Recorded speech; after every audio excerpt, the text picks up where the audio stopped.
जय श्री राम प्यारे छात्रों, Mayank sir math study centre में आपका स्वागत है। आशा करता हूँ आप सब अच्छे होंगे। आज हम आपको क्लास 10 मैथमेटिक्स पार्ट 2 बहुपद, ठीक है ना, प्रश्नावली 2.2 का प्रश्न नंबर 1 के हम कितने क्वेश्चन कर चुके? पहला, दूसरा, अब हम करेंगे तीसरा क्वेश्चन, ठीक है ना। तो तीसरा क्वेश्चन आपका दिया गया है 6x² - 3 - 7x, ठीक है ना। यहाँ पर आप थोड़ा सा देखिएगा, इसको जब हम हल कर रहे हैं तो थोड़ा सा ध्यान से देखिएगा, यहीं पर हमारा डिस्टर्ब हो जाता है। तो यहाँ पर देखिए 6x² - 3 - 7x, तो हम इसमें पहले घात क्या ये है, फिर घात 1 यहाँ पर है। तो पहले हम चर वाले पद, लास्ट में हमारा क्या होता है, हमारा द्विघात बहुपद कैसे होता है, इस रूप का ax² + bx + c, यानी लास्ट में हमारा क्या होता है, अचर पद। लास्ट में क्या होता है, हमारा अचर पद होता है। पर इस सवाल में आप देखोगे कि हमारा जो अचर पद दिया है सवाल में, तो बीच में दे दिया गया है, ठीक है ना। तो बीच में है तो हम इसको कहाँ करेंगे, लास्ट में कर लेंगे अचर पद को। तो ये इसको सही कर लेते हैं हम, 6x² - 7x और ये -3, ठीक है प्यारे छात्रों। अब देखिए यहाँ पर हमें बीच वाले पद को तोड़ना है, -7x को। तो यहाँ पर देखिए हम तोड़ते कैसे हैं, तो 6x² - 7x - 3, इसमें हम क्या करते हैं, पहले और लास्ट वाले पद का गुणा। तो इनका गुणा कितना होता है, 6 × 18 -18 टोटल हो रहा है। अब हमें यह देखना है कि इस बीच वाले पद को हम ऐसा तोड़ें कि जोड़ने या घटाने पर कितना आए, प्लस, और माइनस करने पर कितना आए, -7x, और गुणा करने पर कितना आना चाहिए भैया, तो गुणा करने पर आना चाहिए -18। गुणा करने पर -18, जोड़ने और घटाने पर कितना आना चाहिए, -7x आना चाहिए। ठीक, इतना आपको ध्यान रखना है, हर सवाल पे इतना आपको ध्यान रखना है, ठीक। अब देखिए कौन सी संख्या हम ले सकते हैं, तो अगर 6 × 18 लेते हैं तो 6 और 3 को जोड़ने पर क्या होता है, 9 आता है, घटाने पर कितना आता है, कितना आएगा, तो 6 और 3 यानी 3 आएगा, हमें चाहिए -7x, ठीक है ना। तो अब देखिए कौन सी संख्या हो सकती है, एक और होती है 9 दूना 18, 9 दूना 18, 9 और 2 का अगर हम गुणा करते हैं तो 18 आ जाएगा, और घटाते भी हैं तो कितना आ जाएगा, 7x आ जाएगा। पर यहाँ पर हमें देखना है कि 7x काहे में चाहिए, माइनस में चाहिए, यानी ऋणात्मक संख्या कितनी आना चाहिए, माइनस में। तो इसको हम मान लेते हैं -9x और इसको मान लेते हैं +2x, ठीक है ना। अब देखिए अगर हम इनको गुणा करते हैं तो कितना आता है, 9 दूना 18, माइनस में 18 आएगा गुणा करने पर, और अगर इनको जोड़ते हैं यानी -x में 2x जोड़ेंगे तो कितना आ जाएगा, -7x, क्योंकि ऋणात्मक संख्या यहाँ पर बड़ी है तो ऋण का चिन्ह लगेगा, ठीक, आया समझ में। अब देखिए यहाँ पर हम इसको लिख रहे हैं 6x² - 9x और इधर लिख रहे हैं +2x - 3। प्यारे छात्रों इतना समझ में आया होगा सभी के, ठीक है ना। तो वीडियो पर बने रहिएगा और वीडियो को लाइक कर दीजिएगा। अगर चैनल पर जो भी हमारे प्यारे भाई बहन हैं तो चैनल को क्या कर देंगे, नए वाले व्यक्ति हैं तो सब्सक्राइब कर देंगे, ठीक है ना, अपने सर का सपोर्ट करिए। अब देखिए यहाँ पर इतना काम हो गया, सबसे कठिन काम क्या होता है, तोड़ना, जिसको हम आपको सरल कर दिए हैं बता करके। इसी तरह हर सवाल में आपको तोड़ना होगा। अब यहाँ पर देखिए प्यारे छात्रों, यहाँ पर ये पद 1 हुआ और ये पद 1 हुआ। अब हमें यहाँ पर लेना है, कॉमन लेना है। तो यहाँ पर देखिए 6x² है और नीचे क्या है, -9x है। तो यहाँ पर हम इसको लिख सकते हैं 2 × 6 × x × x, इसको लिख सकते हैं -1 × 3 × 3 × x। हमें कॉमन लेना है तो यहाँ पर देखिए 3x कॉमन आ रहा है, यहाँ पर भी 3x कॉमन आ रहा है। तो हम यहाँ पर क्या कर लेंगे, 3x कॉमन ले लेंगे। अंदर क्या बचेगा, अंदर बच रहा है 2x और -3, तो यहाँ पर अंदर बच रहा है 2x -3। अब इस वाले पद पे आ जाइए प्लस वाले में, तो यहाँ पर आप देखोगे कि यहाँ पर इसमें 2x है और -3 है, यानी इसमें कोई भी संख्या कॉमन नहीं दिख रही है। तो इसमें क्या कॉमन होगा, जिसमें कुछ भी कॉमन ना दिखे आपको तो एक हमेशा कॉमन रहता है, 1 इज कॉमन फैक्टर, ठीक है ना। तो यहाँ पर हम एक कॉमन ले रहे हैं, ठीक। जब एक कॉमन ले लिए अंदर क्या बचेगा, वही हमारी संख्या 2x -3। अब यहाँ से आप पूरा कॉमन लीजिए, इधर देखिए 2x -3, इधर भी 2x -3, तो यहाँ से हम 2x -3 कॉमन ले रहे हैं, तो 2x -3 कॉमन ले लिए। अब क्या बचता है यहाँ पर, तो 3x धन 1, तो 3x धन 1। अब हमें निकालना क्या है, तो शून्यक निकालना है, तो यहाँ पर हम लिखेंगे शून्यकों के लिए, शून्यकों के लिए जब 2x -3 बराबर 0, तो यहाँ पर देखिए -3 उधर जाएगा तो काहे में जाएगा, तो आप बोलोगे प्लस में, ठीक है ना। इधर माइनस है तो उधर उस पार जाएगा, बराबर के उस पार, तो प्लस में, तो ये हो जाएगा 2x बराबर 3।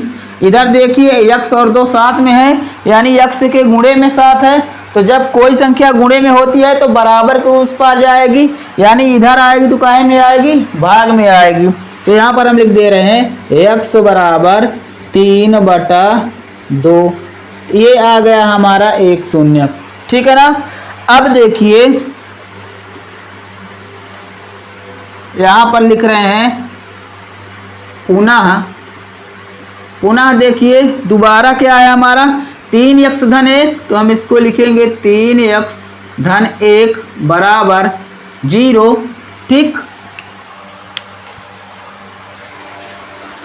इसको मिटा दे रहे हैं,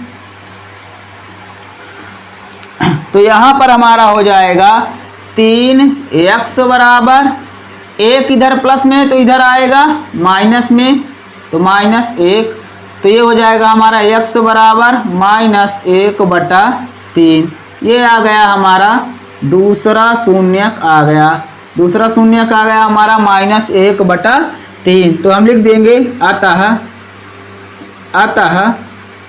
x बराबर 3/2 कामा -1/3, ये एक आंसर आ गया। अब हमें क्या करना है, संबंध की जांच करना है, तो यहाँ पर हम लिखेंगे शून्यकों तथा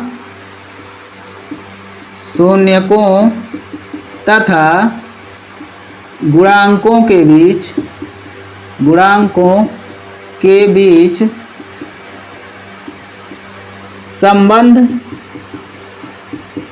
संबंध की सत्यता की जांच।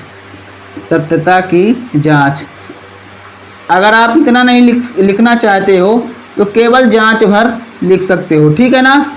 तो यहाँ पर हम मानेंगे शून्यक x बराबर 3/2 -1/3, ठीक है ना। तो यहाँ पर हमें मानना पड़ेगा कि माना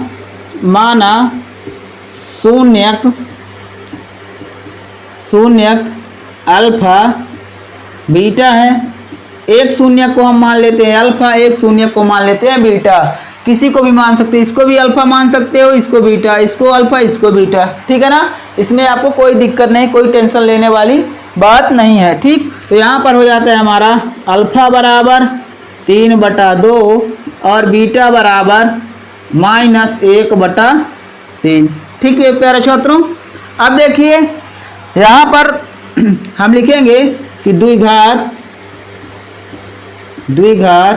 बहुपद, ठीक, द्विघात बहुपद। यहाँ पर हम लिखेंगे 6x स्क्वायर -7x -3 की तुलना किससे करेंगे हम, ax square plus bx plus c बराबर c से करने पर, इतना लिख दो, c से करने पर, ठीक है ना।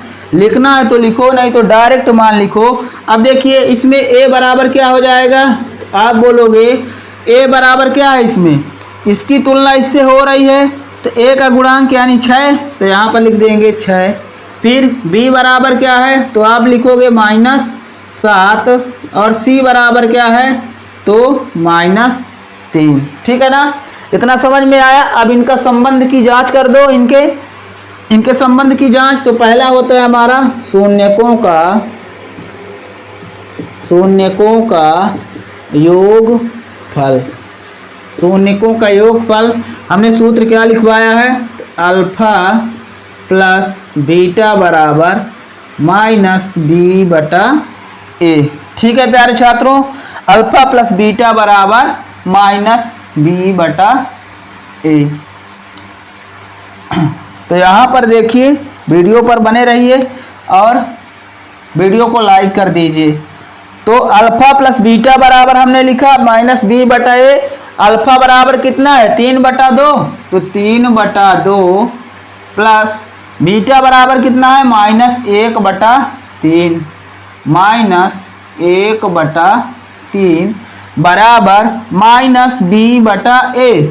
तो देखिए -b यानी b का मान कितना है तो आप बोलोगे -7, b का मान -7 है और सूत्र में माइनस अलग से लगा हुआ है, तो यहाँ पर हम लिख देंगे माइनस। a का मान कितना है तो a का मान है 6, यहाँ पर a का मान कितना है 6 है। अब देखिए इसको हम हल कर रहे हैं, यहाँ पर इनका एलसीएम कितना हो जाएगा तो 2/3 6, यहाँ पर हम 6 कर दे रहे हैं। इधर देखिए 2/3 6, 3 बार जा रहा है ना, 2/3 6 तो 3 त्रिकाई 9, तो यहाँ पर हो गया 9। ये प्लस माइनस क्या हो जाएगा प्लस माइनस, तो यहाँ पर हो जाएगा 3 दूना 6 और 2 एकम 2।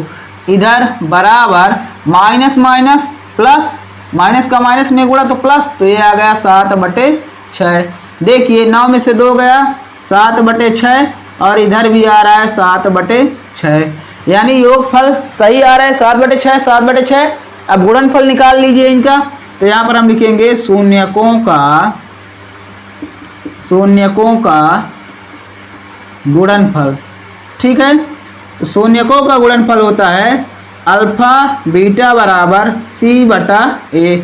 अल्फा बीटा इकट्ठा लिखे हुए हैं यानी इनका गुणा होगा, तो अल्फा का मान कितना है 3/2 गुणे बीटा का मान -1/3 बराबर c/a। c का मान क्या है प्यारे छात्रों तो -3 है, तो यहाँ पर हम -3 लिख रहे हैं और बटे में क्या है 6 है, यानी a का मान 6 है, तो ये हो जाएगा हमारा -3 एकम -3 और 3 दूना 6, तो -3/6 बराबर -3/6। यहाँ 7/6 बराबर 7/6, यहाँ -3/6 बराबर -3/6। दोनों जगह बराबर मान आ रहे हैं, तो यहाँ पर हम लिखेंगे अतः सत्यापित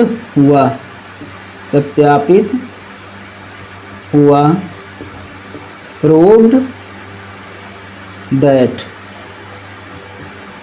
ठीक है प्यारे छात्रों, तो इस तरह इस पूरे सवाल को आपको हल करना है। ठीक है ना, तो इस वीडियो को ज़्यादा से ज़्यादा शेयर करिएगा और कमेंट ज़रूर करिएगा, कमेंट में बताइएगा कि समझ में आया या नहीं आया। ठीक है ना, बड़ी आशा और बड़ी उम्मीद के साथ इतनी मेहनत कर रहे हैं, तो आप भी हमारे साथ मेहनत करिए। ठीक है ना, अच्छे से पढ़ाई करिए और वीडियो को ज़्यादा से ज़्यादा शेयर करिए। और हमारे चैनल पर जो भी नए व्यक्ति हैं, नए छात्र हैं, भाई बहन हैं, ठीक है ना, दोस्त मित्र यार जो भी हैं, तो वो चैनल को सब्सक्राइब कर दें। ठीक है ना, और अपने रिलेटिव में भी शेयर करें। ठीक, thanks for watching my YouTube channel. धन्यवाद।